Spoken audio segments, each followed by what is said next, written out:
বাংলাদেশে মেধার দক্ষতা থাকলে আপনি মরিছেন, সেই সাথে যদি আনা দেশের প্রাণ থাকে তাহলে আপনি গেছেন শেষ। বাংলাদেশের স্বাস্থ্য ব্যবস্থা নিয়ে স্বাস্থ্য মন্ত্রণালয়ের লিডারশিপে একটা স্বপ্ন থাকা উচিত, এমন একটা স্বাস্থ্য ব্যবস্থা যেখানে রোগীরা ডাক্তারদের প্রতি আস্থা রাখতে পারে, ডাক্তাররা নিজেরা আপডেটেড এবং দক্ষ হতে পারে, এবং যেখানে প্রত্যেকটা নাগরিক পায় উন্নত এবং সম্মানজনক সেবা।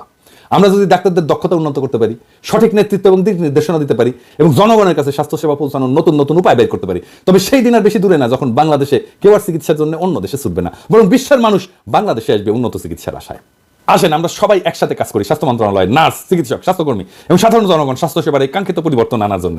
এটা কোনো অসম্ভব স্বপ্ন না, এটা একটা বাস্তবসম্মত স্বপ্ন।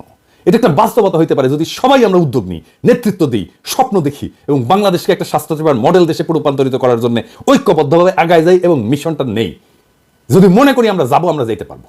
সাধারণ মানুষের জীবনের মানের উন্নয়নে এই উদ্যোগ, স্বাস্থ্যের উদ্যোগ আমাদের পথ দেখাবে, এবং একদিন আমরা গর্ব করে বলতে পারবো বাংলাদেশের ডাক্তারেরা, নার্সরা, স্বাস্থ্যকর্মীরা শুধু রোগী না, পুরো জাতিকে সুস্থ রাখার শপথ নিয়ে এগিয়ে চলছে।